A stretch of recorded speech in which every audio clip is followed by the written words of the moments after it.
You're going to put me on the spot. You're going to put me on the spot like this. Well, that's just prime.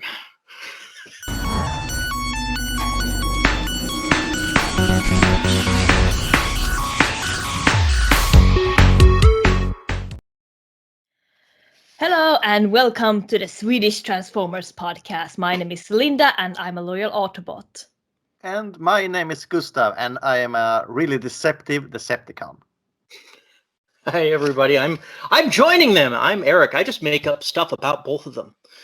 Not the host, the Autobots and the Decepticons, or the Maximals and the Predacons. I don't know which. It's been a morning. I've had too much coffee. Let's.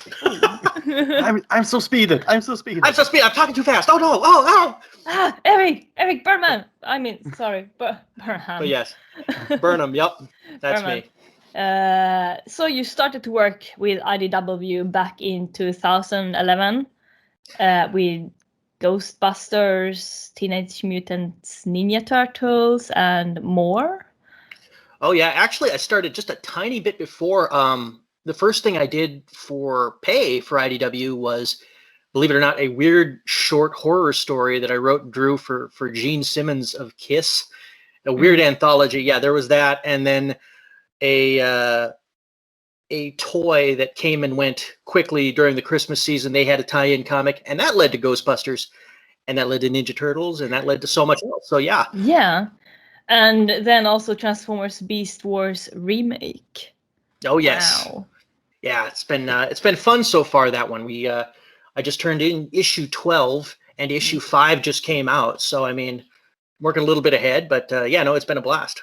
Yeah. I just got issue 4 in my hand in the mail. Oh wow. And Okay. guess you still have it in the plastic bag, right? I always have my comic books in plastic bags, Linda. Yeah. Well, there you go. So, Erik, how come you work on so many different titles? Well, I mean, there's two reasons. The mercenary reason is because I like money, and working on more titles gives me more money. But the other reason, the important reason is I have fun writing. I have fun playing with all of these different worlds.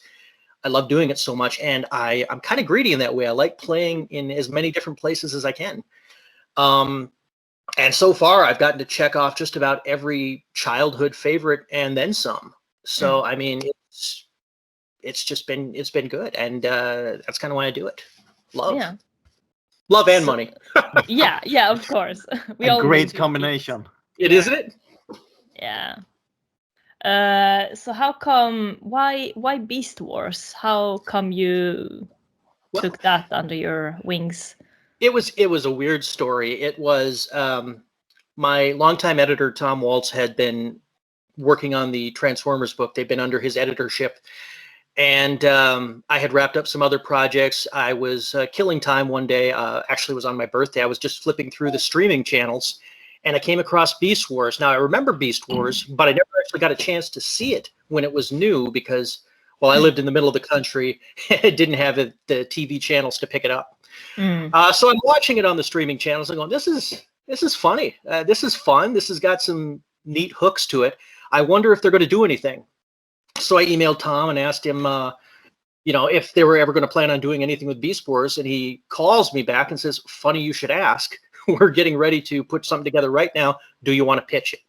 Yes, I do. Yes, I do. Let me give it a shot.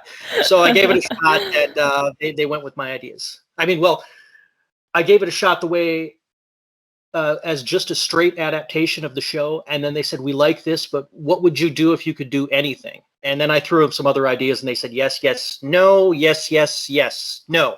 And we went from there. Beautiful. Yeah. Compromising. Yeah. That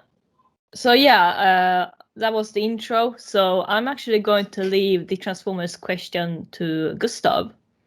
Yes, I will try not to take all the questions this time, Linda. Thank you. I'm still sorry about that one. We had Simon Furman here a couple of weeks ago, and I just took over. Oh, yeah.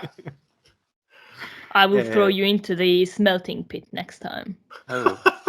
Don't crush me like the Waspinator, dude. But a little more of the Transformers-related questions then. First off, are you an Autobot or a Decepticon fan? But in this case, maybe we should ask about Maximal or Predacon. Oh boy, yeah. I think I'd lean down a little bit more on the side of the good guys, but some of the bad guys are just, as far as writing goes, just so much more fun to write.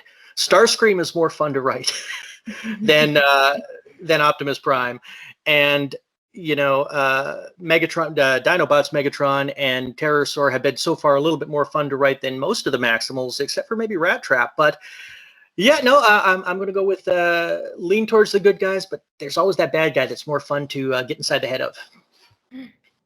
More than meets the eye, as they say. There we go. Exactly. But if you were a Transformer character yourself, who would it be? Oh, geez. That's a good question. Grimlock. Grimlock was my favorite. He was a little bit of a, I guess you say wild card. He was surly. I liked that. That was he was my favorite. So Grimlock is who I would be.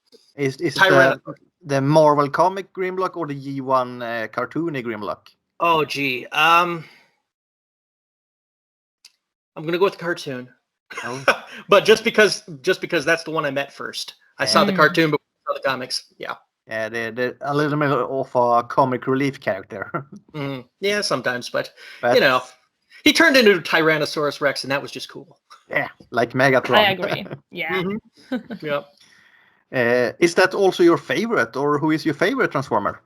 Yeah, Grimlock was my longtime favorite. As far as the characters in the comics or the cartoon shows, I mean, like I said, the old cartoons, Optimus Prime and Starscream were up the tops, but Starscream, as played by Chris Latta, he was just so much more over the top and humorous and funny and just exasperated that I kind of just got a kick out of him and how frustrated he was by everything. And I mean, as far as the toys, gosh, I mean, I had a Grimlock and that was a favorite. I also had a Blur, which I loved. And boy, it's tough when being put on the spot with favorites because I could answer it immediately until go, and then I blank. But yeah, no, I'm gonna stick with those answers: Grimlock, Prime, Starscream, so I don't go too far off the rails. Nice. Yeah.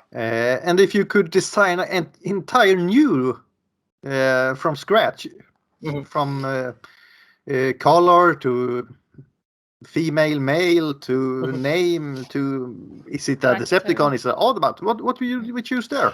I mean, I did get a chance to do that a couple of times. Nyx and Scold from Beast Wars, the Maximal and a Predacon, they're both brand new. They're introduced in the comics, so they didn't exist anywhere before. So we did get to design those. And then when the Transformers with Hasbro did an Ecto-1, the Ghostbusters car, and turned that into a Transformer, we were able to come up with his personality when we did a miniseries on that. So, yeah, excuse me, hiccups. But so you designed and developed Ectotron. Well, the personality, we got to write him. They had him pretty figured out. It takes 2 years apparently to design these things. Oh.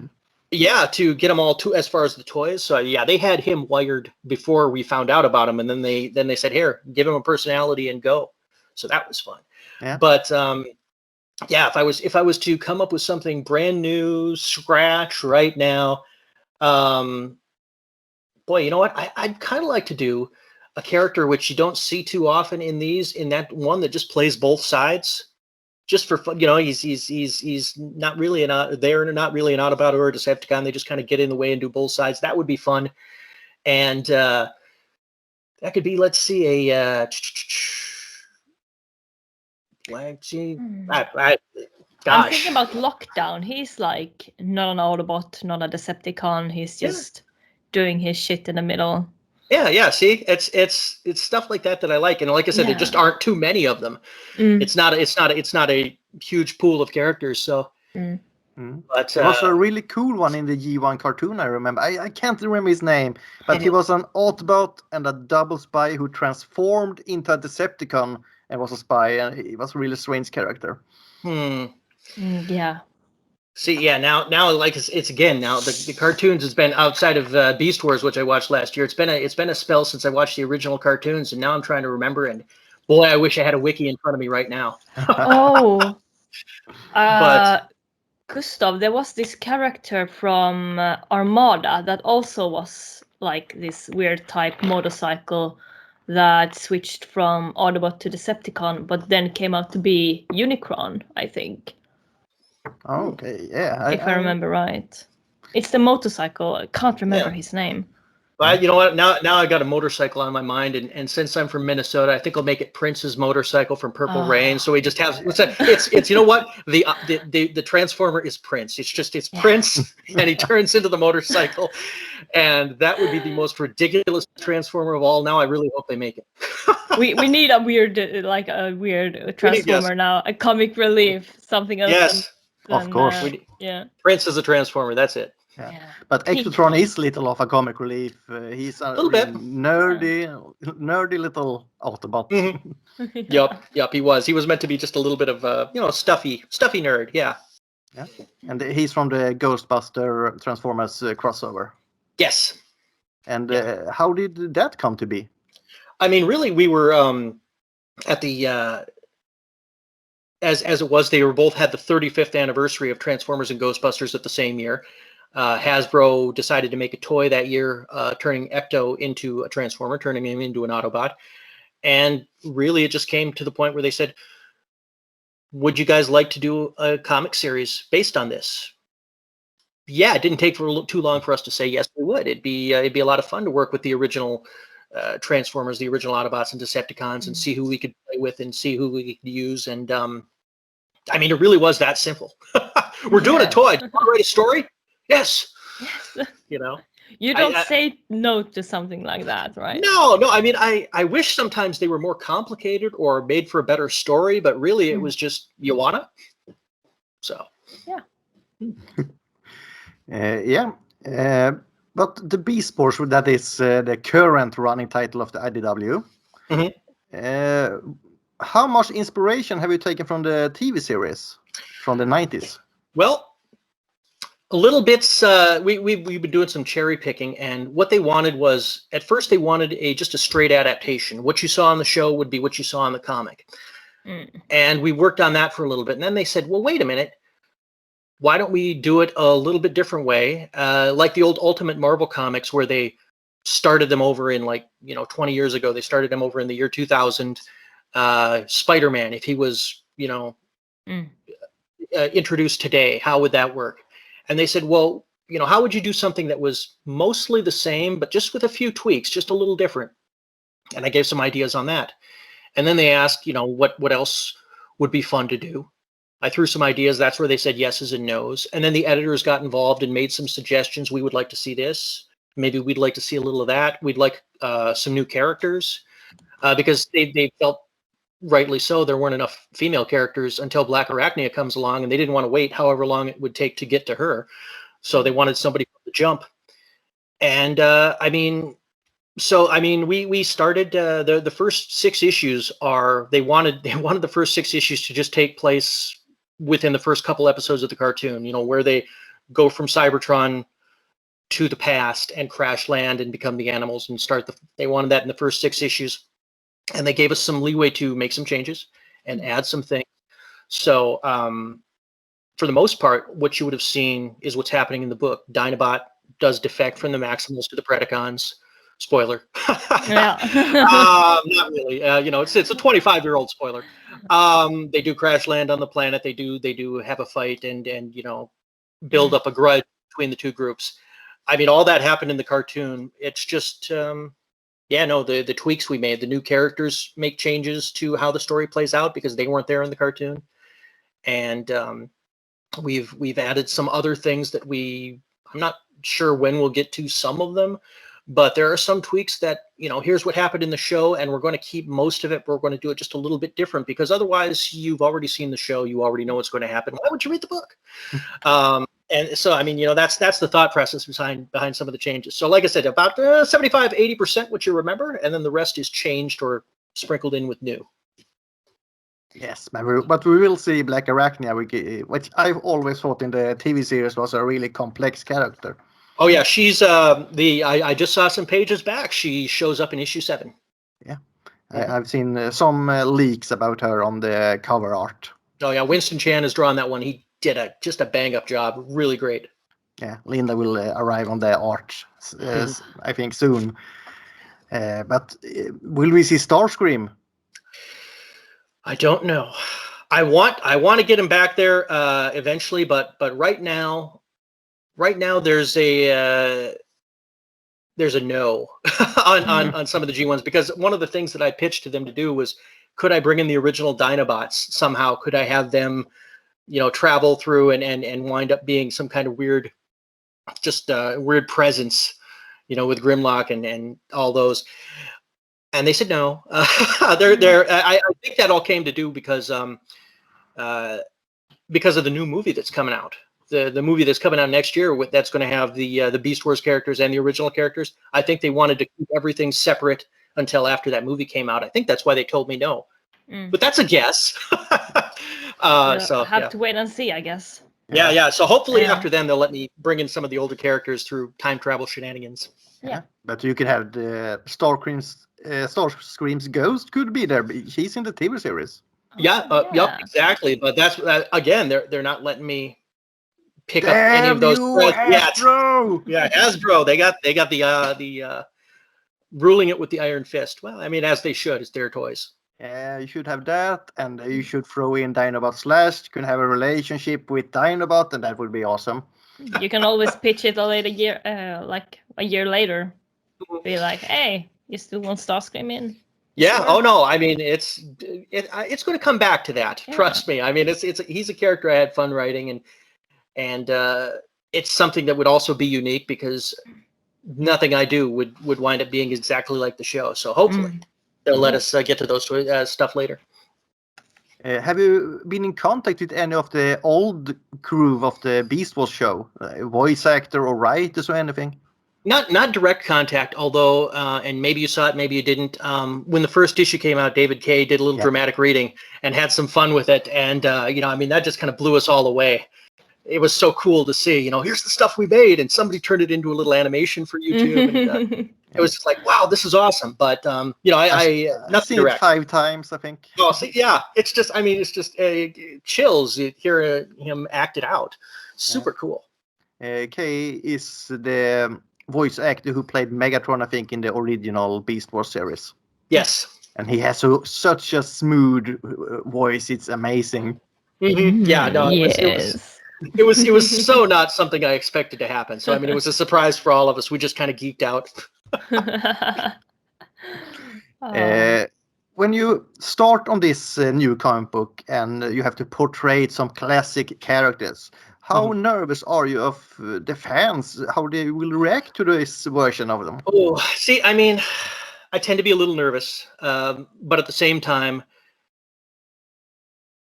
it's tough to get. Well, let me put it another way. Let me start my thought again. There are some fans that no matter how good I do are going to be mad and tell me it's terrible because it's not exactly the thing that they would have done in their head. And there are going to be other fans who absolutely love it no matter what I do because they love the characters, they love the property, and it's all good. Give them more. So those are the two extremes. And so one side of them is going to be happy no matter what I do. The other side is going to be angry no matter what I do and going to come after me. So I try not to be too nervous because I know I'm going to get those reactions. I still always am. I'm nervous before every new book comes out. Is this going to be the one where people go, nope, he's done. He's never going to work again. And I mean, that's a normal thing, I guess. But yeah, no, I mean, I'm confident in my work, but I'm also confident I know that the fan reaction is going to be both super positive and super negative, and that's how it's going to go. Will it be the Michael Bay reaction or not? Oh, no. Well, I hope not. I hope it doesn't go that bad. But yeah, like when you are working on a big fan base like Transformers, you can't please everyone, and then there's some assholes too that they just hate for the sake of hating. So Yep. Well, I mean, and I read a thing a while back about angry fans on the internet, And it really kind of made things clear for me. A lot of them are just angry, whether they realize it or not, because they were not consulted. They weren't asked, is this the thing we should do? What do you think? And that made a lot of sense to me, because a lot of them are just like, this is completely wrong because it should be like this, whether their idea is something that would ever fly at Hasbro or Sony or Nickelodeon or whatever. Yeah. It's just rooted in their heads, and they wanted to be consulted and give their input. And they're mad that they feel, ignored or shut down, I guess, in some way. And that, like I said, that crystallized it. It still stings a little, though, when they get angry. But yeah. Yeah. But in that perspective, you have the opinion you had, not Hasbro. Damn Hasbro, they have nothing to say of it. You can say one character in this book, and you have to kill another one. Who will you save, and who will you kill? I mean, that could come up in the book itself, though. Before the end of the year, somebody could get killed. You just, it's entirely possible. Foreshadowing. Yes. To be honest, they were very open to, can we kill any of these characters? Yes, I can. When that happens, or if that happens, is down to the individual story. They may say no at the time, but none of the characters are on the table as sacrosanct, and you cannot, kill them off. I'd expect them to say, Optimus Primal and Megatron got to be saved, but they didn't even say that. So who knows? We'll see. We'll see if any of them make it to the end of the first arc, or the end of the first year, or the end of the first however long we go. Yeah. So no red shirt Transformer yet. Not yet, but I mean, it's entirely possible that they're going to be coming. So you have quite a bit of freedom then from Hasbro. Yes, so far, yes. Knock wood. They've told me no on little things, but nothing that I've really wanted to do, which is amazing. Let's not jinx it. Let's not. Let's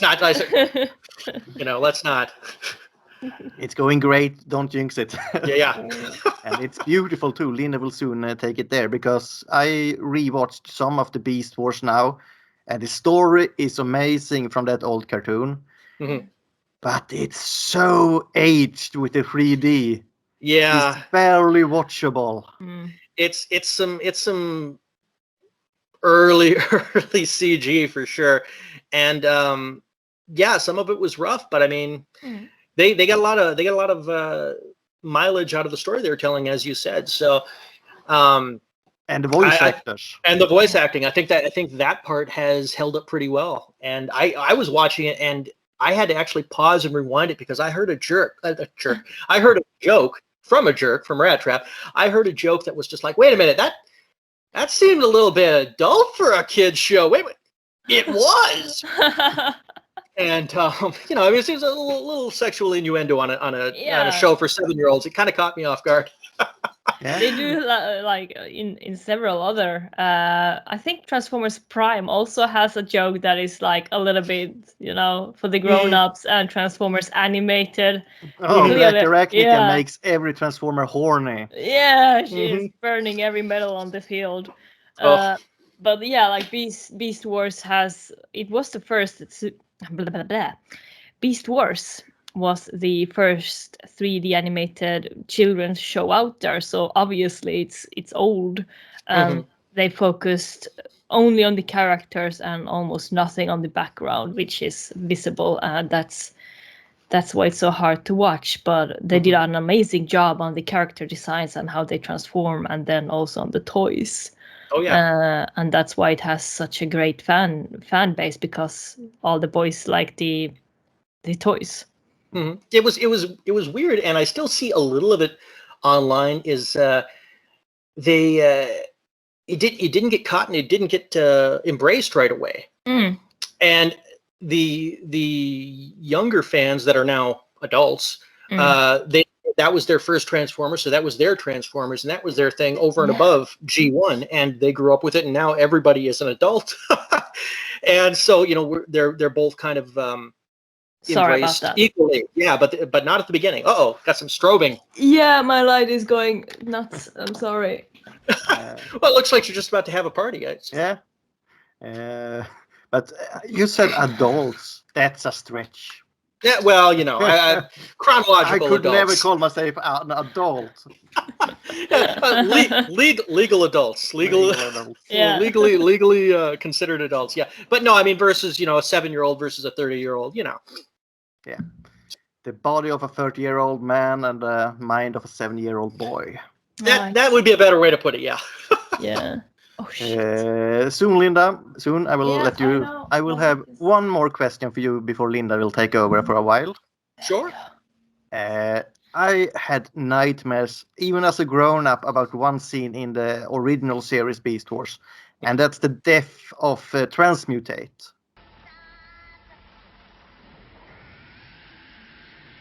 Oh yeah. Oh, geez. Should I be worried about that scene in the comic book? Not yet. Not yet. Will that be on the cover? That face. No. As far I'll give this minor spoiler. As far as the first year is concerned, you don't have to worry about Transmutate. It's pretty packed before then. I can't promise that it'll never get in there, but even if it does, maybe we'll swerve and do something different. I have a request then. If you're gonna take Transmuted into the comic books, can I please do the cover artwork? Well, you know what? Send me some of your art. I'll pass it along to the editors. She's I will. officially licensed from Hasbro. Yeah, see what we'll see what they think, and you know, I mean that doesn't say you'll get the cover, but at least, you know, it gets you a step closer. I can One see step that at a time. before me. It's the painting by Monk, the Scream, you know. Oh yeah. I will do better than that. That's great to hear, Linda. But will you take over with some questions now? I will. Since I'm an artist and know nothing about writing, I will ask all the writing questions to you. Okay. Because that makes sense. So, when you did this Beast War or any other story, when you're writing, do you have a clear plot, or does it change when you write the story? Well, because everything's got to be run by Hasbro before I start scripting, I do have to have a general idea of the plot. So I have to say, here's the story I'd like to write. You know, so-and-so does this and this happens. And, you know, I'll give them a couple pages of that. And they'll go through it and they'll say yes or no as appropriate. In case, I mean, because sometimes they say no just because it'll be similar to something that's coming up on another cartoon or another show or a movie. That kind of thing has happened. Those kind of no's have happened to me. But once all of those are taken care of, the editors will give me notes. Hasbro will give me notes. Then I'll write the script itself, and then I'll go through the process again, and that version will go through the editors, and they'll say, oh, this isn't clear, we don't like this, add this, take this out, and then Hasbro will do the same, or they'll say it's all good, we love it, go ahead. But I mean, yeah, so as far as it goes, no, I do have to have a pretty good idea even before I start writing what's going to happen. And with this one, I gave them 2 or 3 years worth of story ideas first, and we shuffled some around. You know, something that would have happened at the end of year 2 was moved up to the end of year 1, and so on like that. But so I mean, we have an idea of where we're going, and we have to. Yeah, I guess yeah. I to make it not to be too short of an answer. Yeah. Does it also? Well, what happened to my camera? Hello. Got a little blurry there, yeah. Yeah. Well, I'll just run with it. There we go. I completely forgot my question. Okay, yeah. Does it also? Does it also? When you get these plots from Hasbro or any other company, does it depend on who you work with, what company? For like example, when you worked with Ghostbusters and Teenage Mutants Ninja Turtles, is it the same there, that they give you the plot line and you just have to work with it? Oh, well, sometimes they'll give me something that they want to see, and other times it's just like, what kind of story would you like to tell? We'll tell you if you have permission to or not. Yeah. So I mean, a lot of times I'm coming up with the plots, but sometimes, yeah, no, with like the crossover between between Ghostbusters and Transformers, they had some specific things that they wanted to see. So make sure to get this in, and that was their only direction. But usually it's not as heavy as that. Usually it's very much a tell us the story and we'll give it a green light or a red light. Yeah. So, I mean, it's so you get some freedom. Yeah, there is a lot of freedom. Yeah. Yeah. Unless there's an active TV show going or active movie. That I ran into some with the Teenage Mutant Ninja Turtles when they had the cartoon running, the one from 2012. If I came up with anything that was even remotely close to something that they were going to do a year and a half from the time I asked them, they would say no. Ooh. Yeah. Tough. So I was just, you wrote a joke about a Yeti in this. We're doing an episode about a Yeti next season. You can't do this joke. That's a little bit rough. Like, I guess I know how they would think. I get their way of thinking, but at the same time, I think like, come on, let the fans don't mind it. Yeah, and it's I mean, really, what it comes down to is they don't want to feel like they're repeating themselves, and it's not like they would, because something that a comic does and something that a TV show would be separated by months or years. But it's all in their same headspace because they're all approving it at the same time. So, it feels like it's coming together for them. So, but I mean, I don't feel bad if I get a no. The job is to come up with something else until you get a yes. Yeah, absolutely. Yeah, no hard feelings. No. So where do you get your inspiration from? Is if they say no to some plot and you feel like if we're not going to go with this plot, then where do you find inspiration to fix a detail?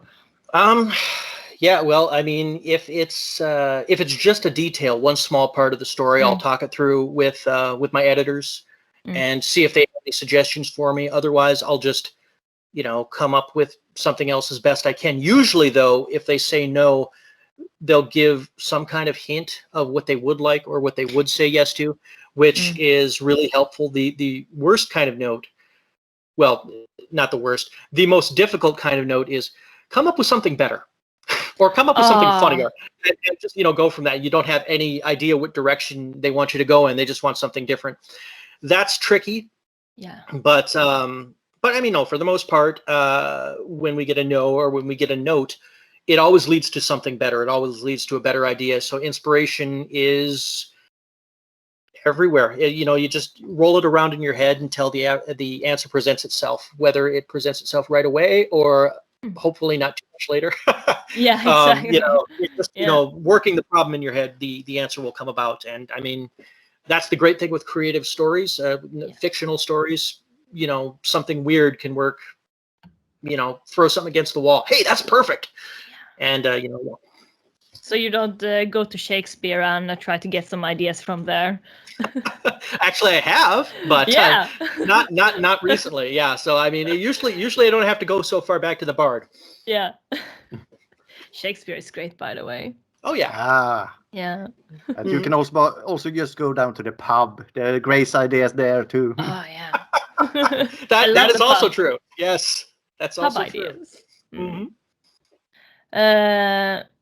In general, is there any favorite character you like to write about, except for we talked about Starscream a little bit, but is there any other characters you just burn to write about? I mean, as far as the Transformers go, the more I write all the characters, the more they kind of become like babies, and I just want to give them all a little piece of the story, let them all be included.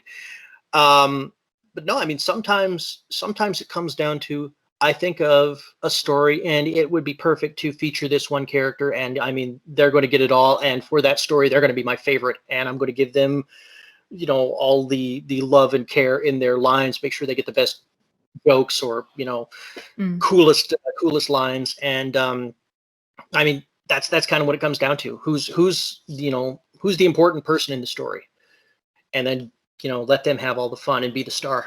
Yeah. Scream. Starscream, correct. Oh, sorry. I just couldn't resist. No, I don't blame you. I almost did myself. So when you work with a comic, I'm sorry, wait. So, like, how do you work with a comic book artist? Do you let them have their freedom, or do you write how you want the panels to be drawn? What's the process there? Okay, well, it's different with every artist I work with. For the most part, though, the script has to be a full script when we turn it into Hasbro, because they have to approve everything. You know, so and so can't cut off so and so's head. You know, things like that. So, you know, remove that bit of direction. But usually, so I write down, you know, how many panels are in the page, exactly what happens in every panel, and then the dialogue. They know how much space they need to leave for the words. And from there, sometimes the artist will improvise. They'll condense the page down, you know, maybe a couple less panels and it'll read better, or they'll add a couple of panels and it'll read better. Sometimes they'll do something that doesn't read better and they have to redraw it. Doesn't happen too often. Some other artists I've sketched out a little layout to give them an idea of how I'd like it to look. I try not to do that too much because that takes the fun out of it for takes some of the fun out of it for them, you know, their creative expression. But you know, sometimes they just don't get what I'm going for from the words alone, and you know, I give them one extra piece. But no, at the end of the day, I turn in the script with hopefully everything that they need to tell the story, with enough leeway that they can tell the story in a different way. And from that point, they'll get their own notes from Hasbro and and the editors, and have to deal with that on their own. Oh yeah. Is there any favorite or some artists you really like to work with? Oh boy, you know, or so many to work with. The longest creative relationship I've had been with my Ghostbusters and Godzilla co-creators, Dan Schoening and Luis Antonio Delgado. I love working with them. Dan and Luis generally figure out exactly what I have in my head, although sometimes it's flopped. If it's in my head, like characters are running in from the left, then Dan draws them running in from the right. I'm not entirely sure how he does that, but reads your mind. He reads my mind, but he reads it backwards. Crazy Canadian. No, I mean, but I have a lot of friends in comics and a lot of amazing artists, and I'd love to work with all of them. I have gotten a chance to work with some of them, and then they went on to be, you know, amazingly popular, award-winning creators who don't have time to work with me anymore, even if they wanted to. But the answer is, I mean, I figure I'm pretty easy to work with. I love working with anybody I get a chance to work with, and there's so many artists, more artists than I could ever have time to write scripts for, that I would like to work with. But just as far as folks who have been good to work with, I mean, Dan and Luis, just for the decade plus that we've spent working together. Yeah. So who's your favorite, like, what's your dream guy to work with when it comes to, or a dream artist? Who brings it most alive, your art? Well, you know, see, I tell you, and I'd never get a chance to work with him because, again, he's so busy doing his own stuff. But I'd love to work with Chris Somney, and it'll never happen again because, you know, he's very busy with his own books that he writes himself. I did get a chance to work years back on Ghostbusters with Evan Shaner, with Doc Shaner, and I'd like to work with him again someday. But I think the same problem is he's just going to be busy working on his own stuff. He's gotten to that point, and, you know, bless him and Godspeed. You know, let him be as successful as he can. Yeah. So I'll just it's tough because, you know, when you throw a question like that, there are so many good artists and so many possibilities, and I mean, all of them. I'd love to work with all of them. Yeah, of course. That's good. I mean, that's the best thing that can actually happen, that you like to work with all of them. And the one you have is really good, so there's no problem there. Yeah. I love how you portray some of the old TV series from the Beast Wars, like the Tarantulas character. He has that you get all the texture in the background. I love to read that. I'm a little ashamed of how much I go into that when I'm reading, so it's good that I'm alone. Well, you know, I mean, if the voices are working in your head, then I've done my job right. I'm afraid they go outside of my head for a little while sometime. Well, you know, yeah. That's when you start to stream, Gustav. Yeah. Gustav's reading comic books. That's a nightmare experience. Don't watch that. Nightmare comics. Mm-hmm. What's your favorite title that you have been working with? Oh boy. I've been working on Beast Wars and Godzilla, so those are currently the favorite. Mm-hmm. My favorite overall, just because I loved them as a kid, the Ghostbusters and Spider-Man. I've gotten to write both of those. And those are sentimental favorites, and nothing will be able to dislodge them just because I've loved them too much for too long. But I love everything I'm working on. Otherwise, I wouldn't say yes to working on it, because it would be it'd be a hassle to work on, to put in as much work as it does to come up with a story and, get everything the way several different groups of people want it. If I didn't like the characters, if I didn't like the property, it'd have to be, well, I'd really have to need the money, but no, I mean, those things, they're kind of soul sucking to write when you don't love the stuff. Yeah. It shows in the writing. It shows in the writing. So everything that I'm working on, especially long term, is stuff that I'm definitely loving and going to love. And so right now, that's Beast Wars and Godzilla, and hopefully some more fun stuff coming up. Mm. Yeah. Will there be any spotlights in the future? The IDW used to have like Spotlight Galvatron, or will there be like Spotlight Black Arachnia in the future? I mean, we have talked about Spotlight stuff. I don't know if they've decided to do them or to not do them, or if there's just a we'll think about it phase.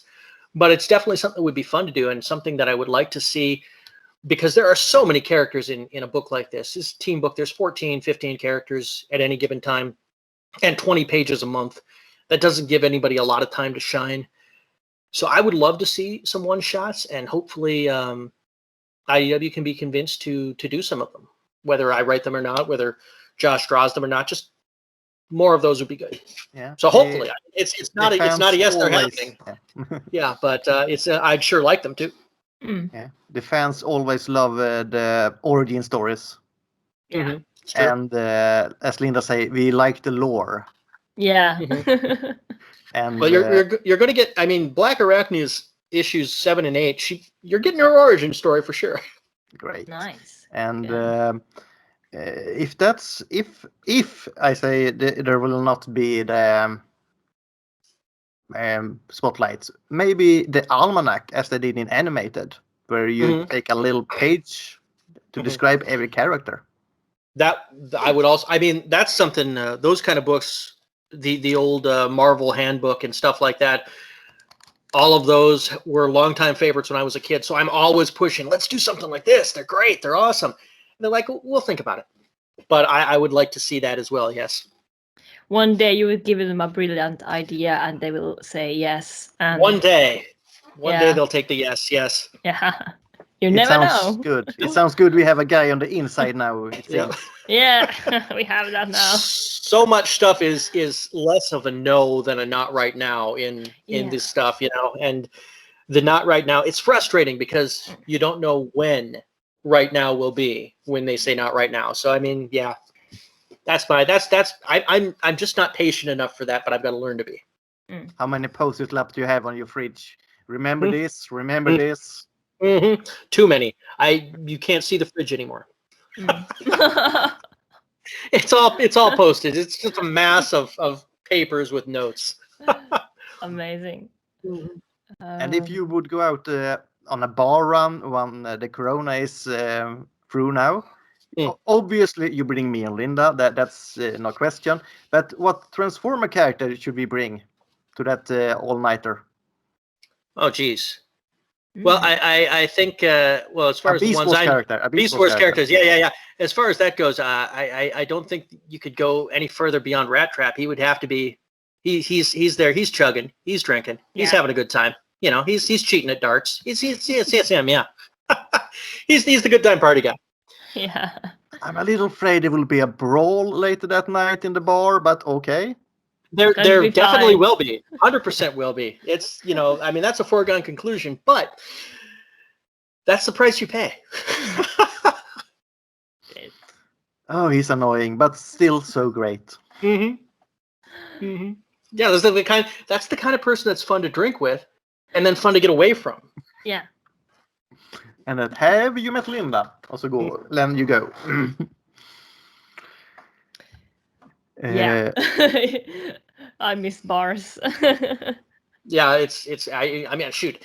I got to go to a coffee shop for the first time a couple weeks ago, and it was just surreal. It was really weird just sitting there with my coffee, looking around. I mean, haven't made it back to a bar yet, but yeah, it's gonna take some time before it doesn't feel weird. Yeah. I'm actually a little bit of a rebel, so I go to the bar a little bit now and then when I feel that not too many people are out. Mm-hmm. Yeah. So yeah. Mm-hmm.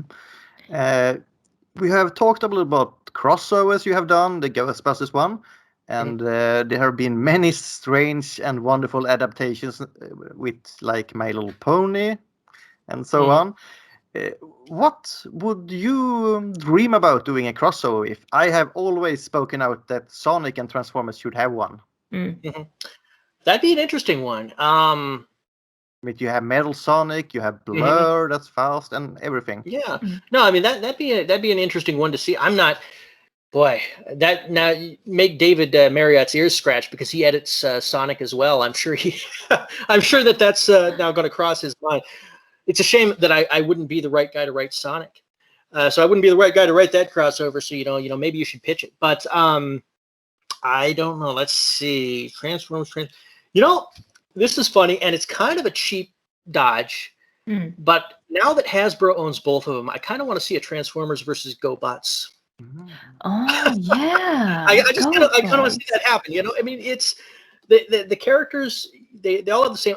And years ago, when I pitched the G1 reboot, Optimus Prime and such reboot, I did try to bring those characters in, and they said no, not right now. But they did do a Gobots miniseries, so I know that the rights are sitting there available. I really love to see just the two groups go at it, because I mean they came out at roughly the same time and they're so similar, and it would just be fun. That would be what I would do. I'd do Gobots and Transformers. Maybe not the most outside the box type of crossover, but I'd like to do it. I'd like to see it. It sounds interesting. I would definitely watch that. Yeah. Yeah, go on. Yeah. So, do you have any plans writing a novel? Actually, yeah. It's something that occurred to me, and I have a couple of ideas that some are a little bit comedic, some of are a little bit folklorish, but I've got a couple of ideas. I have one that I'm noodling with that's not really anything other than just me writing down ideas, and it's just just bits of folklore mixed with petty crime in the rural area that I live in. So it's a weird, it's like if you mixed the movie Fargo, if you guys have seen it, I don't know, with some darker folklore. Yeah. Yeah. Witches and Nis and such like that. Yeah, we live in Sweden. We know the dark folklore. Yeah. Yeah, I was yeah. So I mean, I had a couple of things from my great grandma was from Norway, so she had some stories for me, and that stuck with me decades later. So I wanted to steal some of that and mix that in. Nice. Fun stuff there. Yeah. Yeah, nice. I will look forward to a novel. Yeah, hopefully. I mean, I would just love to be able to finish one. There's so much focus. Yeah. It's like a comic. I mean, you could write a comic in a couple of days, a novel a little bit longer. Yeah, it depends how long you want to sit. It's true. It's true. Yeah. So, do we get some Christmas story from you? Transformers Christmas story? Well, not worked into the books, but if I could talk them into doing a holiday-ish one-shot, I sure would try. Something like an annual, something set aside from the main books. I'd like to do that. There's some space, I think, for that. in between story arcs. So knock wood, maybe they'll give it a chance. They had a holiday special, the Valentine's special last year that I think went really well. It was cute. Yeah. So we'll see. Maybe they'll do some holiday specials again. But I sure wouldn't mind. I'd like to take something that is holiday themed. It'd be a fun challenge to try and come up with something for Beast Wars especially. I love the holiday Christmas specials and the Valentine's specials. I love them. So Gustav, did you have anything more? The upcoming movie next year with Ron Perlman as doing the Maximal of Optimus Maximal. Did they contact you in any way? I wish you're doing this series. No, I wish. This one was a complete surprise to me, but I'm really excited for it because, I like the movies and I like Ron Perlman. I think he'll be, exactly right for Optimus Primal. And I don't know anything more than any other fan, and I'm excited to see what more they'll release. Yeah, I'm sold. Me and Linda will do a pitching episode what we think will happen, and we will be so wrong. you never know anymore. They can go so many different ways and so far out of the box. You could just throw the wildest stab and have a chance at being right. But as you say, I think Ron Perlman will do a great job. Oh yeah, I'm just imagining. I'm just imagining Optimus Primal looking like Hellboy though. And with the cigar, the coat. He's a red gorilla with a cigar and a coat now. I just well. A red gorilla? You mean an orangutan? No, a red gorilla, not an orangutan. Red gorilla, okay. I hope so. Huge difference. A huge difference. Oh yes. Yeah, we'll see. But I always thought Ron Perlman had more of the, Tarn. He should do the voice to Tarn, a little whispering Slade thing. So we will see. But, we'll see. I'm sure we'll do great. Oh yeah. No, it'll be fun. I'm curious who's going to be voicing the rest of them now, because that's a big announcement. Who else they got? Are they going to keep Peter Cullen? Are they going to go? Peter Cullen is there. Peter Cullen's going to be there. Give me some other big names then. I want more. I want more info. I want more casting. I want to know. Yeah. Do you have anything yourself you want to lift up in the episode? Do some commercial for yourself. I wish. I've been so busy on the fun stuff for IDW that I haven't really done. Other than the noodling on the novel, which is nowhere near done. I've got nothing to promote that's not already out there with Godzilla and Beast Wars. That makes me feel kind of like a failure. No. We have so much going on here. But no, nothing else.